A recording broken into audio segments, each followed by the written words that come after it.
Hey everybody, I'm JBaum and we're here at the World's Class Cards testing house in preparation for DLC Milwaukee. And I'm here with the great Rob Haan, who actually qualified with this Emerald Sapphire deck we were about to show you at DLC Bologna for the European Continentals. Rob, how are you doing today?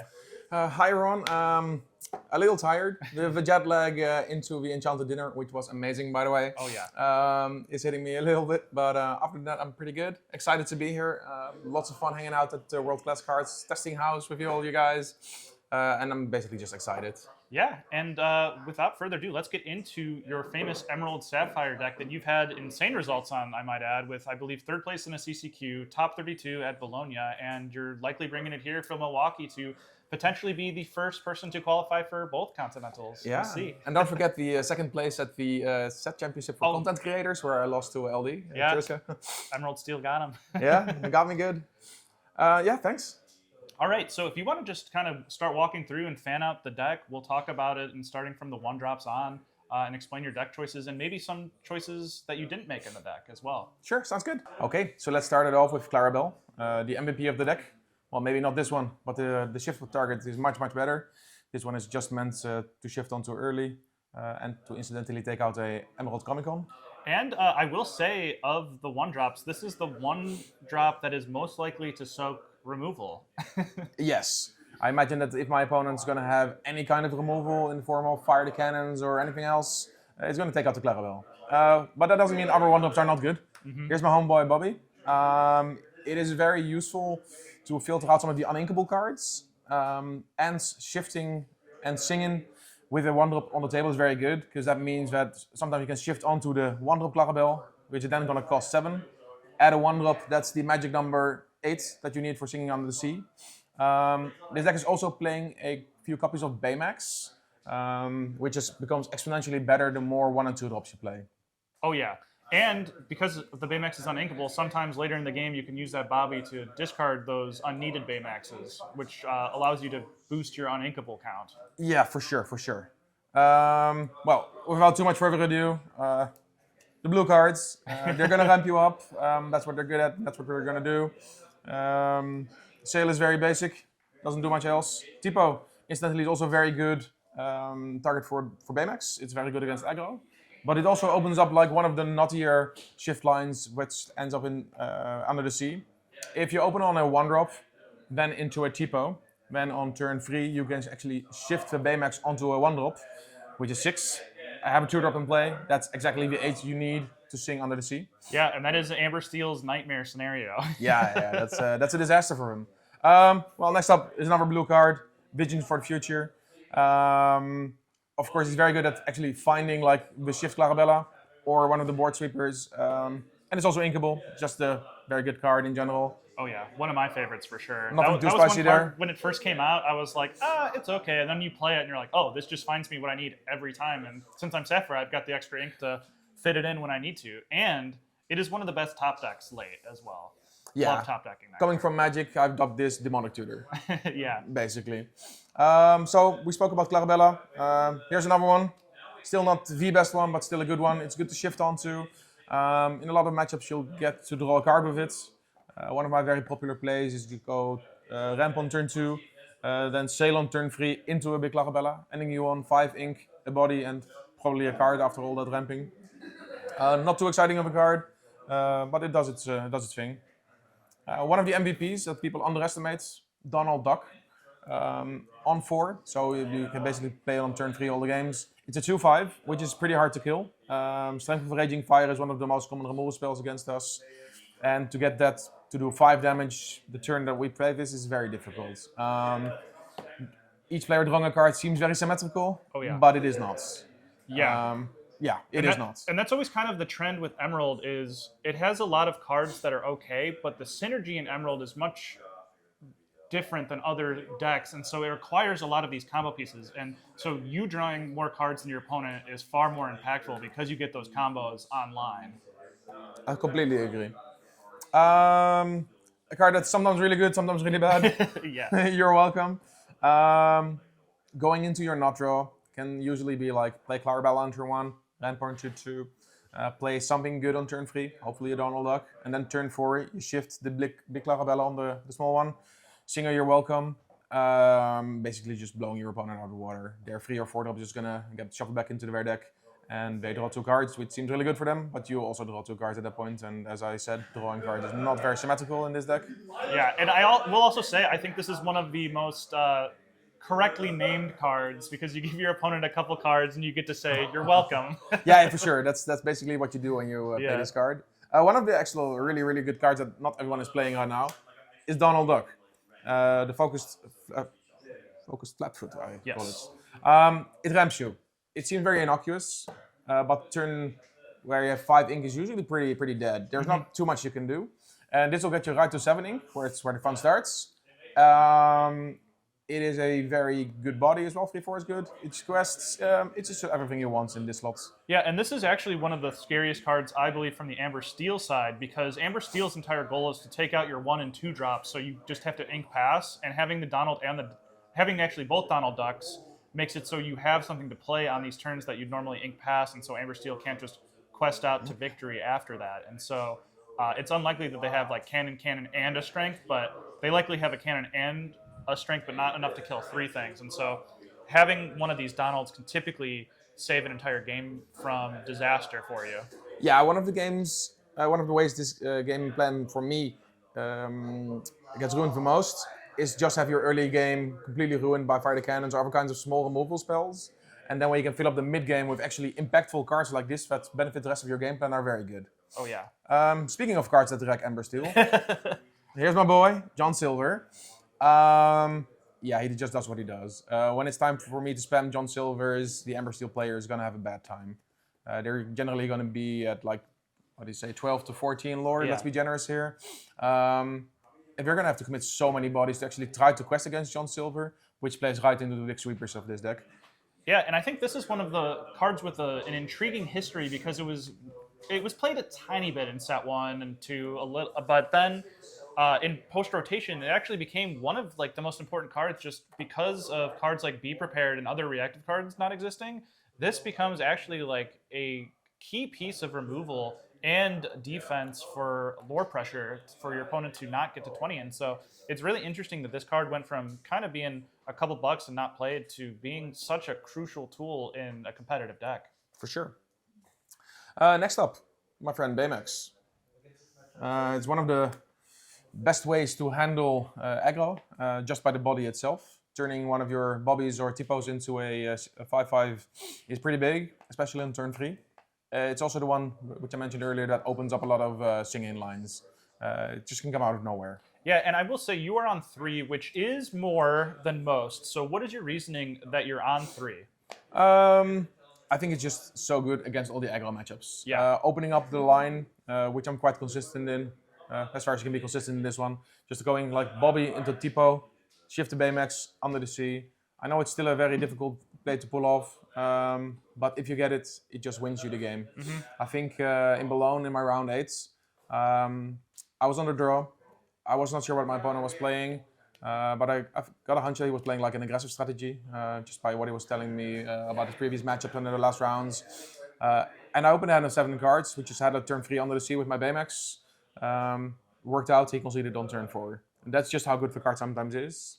And I feel like if you're running 4 bobbies and 4 T-posts, that you can afford a slightly more high roll card like Baymax. And yeah, I'll say that's really good on you to use small talk to your advantage to kind of get some tells on to help your alters, because that is huge. And when you're going in blind and you get any at all information that can help your alters, that especially on the draw, that could be the difference between winning that match and losing that match just by that little tell. And so great on you for figuring that out and using that to your advantage to win that game. Yeah, and the beauty of it is not all that high of a risk. Because if my opponent was not playing what I mentioned earlier, and I would have known on turn 1, so on the draw I could have just bobbied away my Baymax and then Tipo away the next card that was not good in that scenario. And I basically have like a fresh new hand, or like a new beginning.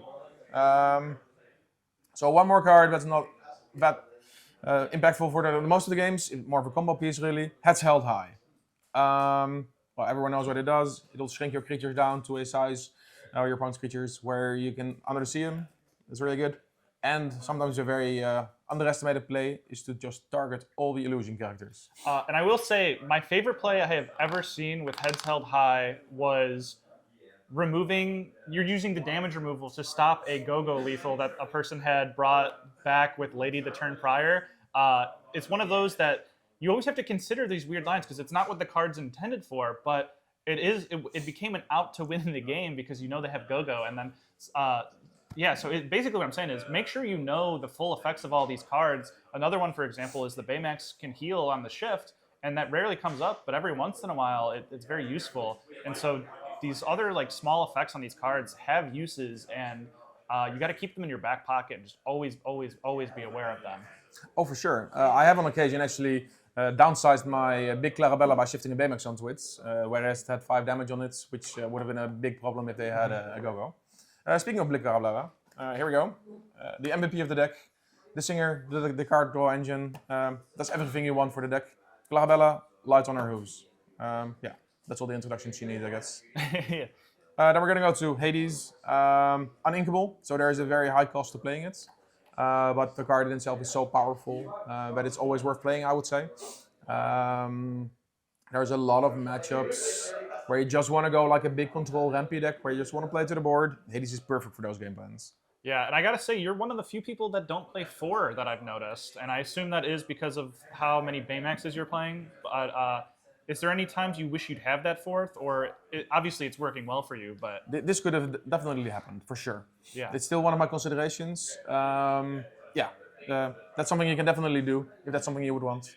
It also depends on the matchup spread that you're expecting. Mm-hmm. Like this is much better against like the dog decks of Amber Steels of this world, where Hades is much better against all the purple decks and the mirror matches. So it's a bit of a metagame card. Another very good 7-cost card is my friend Basil here. It creates a lot of tempo. It creates a lot of scenarios where your opponent has more cards in their hand. For Clarabella purposes, you'll draw more cards off it. Another very good one, which I've pulled off a couple times in a feature match in Bologna, was to bounce my own Bobby. Yes, Basil can actually bounce your own cards. This is something a lot of people were surprised at, but it definitely works, which makes it also a very good friend for Hades. 14 ink sounds like a lot, but for this deck, it's quite doable. Quest with Hades, bounce my Hades, play my Hades is a very common line in that regard. Yeah, that's one of the greatest plays in those slower grindy games where both are on minimal resources and low lore, where you actually have time to bounce the Hades and use that resource to your advantage. Yeah, and sometimes you just don't want to bounce your opponent's characters. Yeah. Like it could be their Hades, which is terrible to bounce, of course. Mm-hmm. And also, like, if you can just kill it with your own Hades, then just bouncing their card, even if it's good value, it's probably not the best. Like, I've had situations where my opponent had, like, a TikTok, the big crocodile in purple. I could have bounced it, that would have been good. But me Hadesing it just makes it better. I'm playing 1 bend to my will. Something I feel might be, necessary. It's a big word, but might be necessary.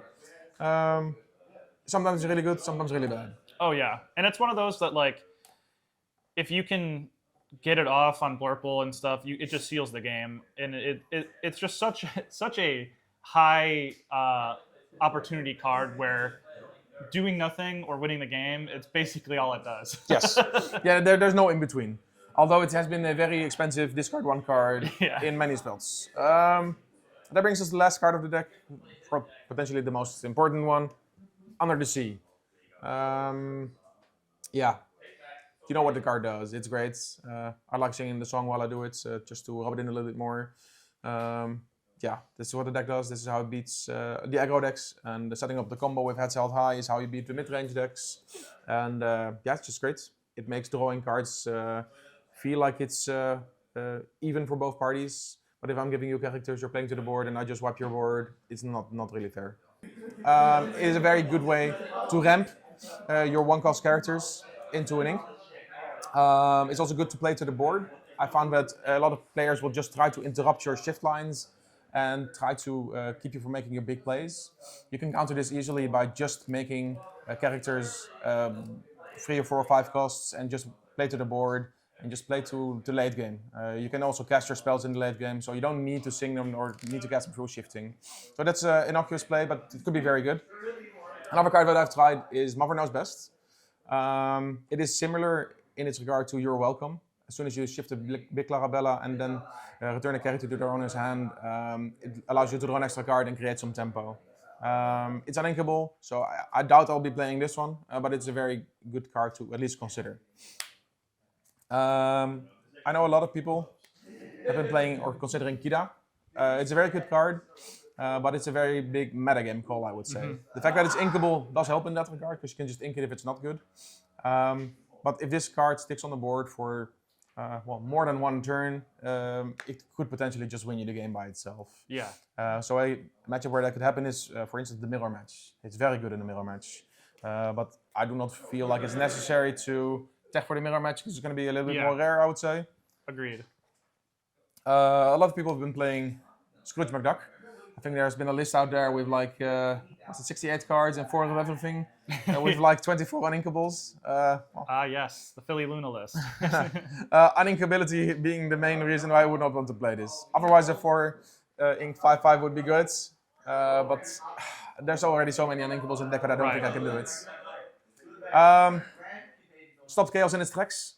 I believe it's Thiago's favorite card right now. It potentially adds to your nut draws. If you're able to shift a turn for Big Clarabella, then bounce 2 of their characters to their owner's hand, they'll have 2 more cards in their hand, you draw 2 more cards, and they lost a bunch of tempo. It's especially good right before they bend to my will. But I do think like it's a card that adds to the nut draw. Yeah. So every time you're low rolling and draw an 8 cost spell that bounces some cards, I don't know, it doesn't really do too much. One of my favorite plays though is to bounce 2 of my own Hadeses. I like recasting Hades. Yeah, and one of the downsides of that card too is your line's already pretty telegraphed, and so it makes when people take out your shift targets much stronger for them, and bad for you, because now you don't have those singers and you're sitting with this card that you're obviously never going to play in most situations for the full ink cost. Yeah, for sure. And last but not least, our big consideration for this weekend, Ink Geyser. I'm not the person that invented views of this card. I think it was Daniela Stella. Yeah, I'm not sure either, but I did see Kendall at Bologna. I happened to be sitting next to him in round 1, and so I stayed and watched his match, and he had a Blurple hand that I did not think could lose, and then his opponent played Ink Geyser, and I was like, oh my gosh, Kendall's out of here. And so it has these situations. It's kind of similar to Bend to My Will, where if you kind of have a board and play Ink Geyser, it can just ice the game, but before that, it's pretty bad. Actually, coincidentally, I'm hearing an Ink Geyser being cast on the tables next to us. And judging by the shout, I think it's doing exactly what you're describing. This card can win some games that you would not expect to be won. It's especially good against Blurple and the mirror match. Blurple being a very big part of the field, so that might justify this card. Yeah, for sure. I'm looking to make room for this, but I'm not sure I will be able to. Yeah. Cards that I'm considering taking out for these cards. At least one of the Friedhof Clarabellas could go out for this. It's kind of a filler card. It's not great, but I would not go under like 7 shift targets Clarabellas in total. You could cut 1 Bobby.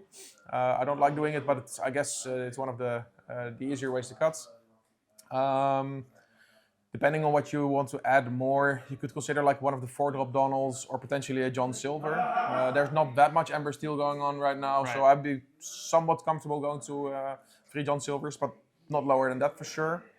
Yeah, coincidentally, I think the Clarabelle and the John Silver are 2 of the highest win rate cards against Amber Steel specifically. It's usually, if they don't play that 3-drop Clarabelle, those are the hardest games I find. Yeah. Because that's the card, I can usually take out the 1 and 2 drop, but I can't take out the 3rd one. No, you're going to try to represent the most shift lines possible, making it impossible for your opponent to do something about it. As we discussed earlier, the 3rd Baymax could potentially go. Yes. I'd hate to do it, but He's your guy. He's my guy. He's won me so many games. But upgrading him to a 4th Hades would definitely be a consideration for this weekend. And I think that's about the considerations that I'm making right now. So I'm not going to add too many cards of the ones I just showed you. What's most likely is going to be like 1 or 2 Ink Geysers, 1 or 2 Pleakleys, and maybe the 1 Robin Hood. And that's about it. I don't think I would go too heavy on the changes, because I've really been liking the list a lot. Yeah, and once again, we're here the Friday before DLC Milwaukee, and we're doing a lot of testing today. And so the deck is still live that Rob's playing. He's committed to Emerald Sapphire at this point, I'd say like 90% sure. And I'm making it 80, but 80, okay. people that know me, they know I that I think you're don't. gonna play it. Yeah. Everyone that knows me knows that I'm gonna consider like 8 more decks and just play this deck after all. So Yeah. we'll see what happens. And so you're getting the first look here at the potential changes to this list that we're shaping for his run at DLC Milwaukee to hopefully become one of the first players to qualify for both EU and NA Continentals. All right, Rob, before we get out of here, is there anything else you want to say? Well, nothing into particular, but I would like to thank the team. I mean, we're having a great time, and hanging out with friends during the tournament is one of the best ways to just stay on track. I really think that added to my success in Bologna. Other than that, you can find me on Twitter, Instagram with Rob the Haan 1987. I'm ancient, yes. And my social handles are also Falea TCG. That's my cat plus TCG. That makes sense, I guess. Yep. Yeah, that's it. Thank you very much for listening. And I will say that is the best part about playing Amber Steel is you get to finish your rounds and then go hang out with the friends and get to play a little less Lorcana that day than the others. That is very true. Very true. All right, guys. Thanks for coming and watching Rob the Haan talk about his baby here, Emerald Sapphire. And I think he's going to play it. He says it's only 80%. I'm pretty sure he's going to play it. But until next time, this has been World Class Cards. I'm JBaum. Thanks for watching.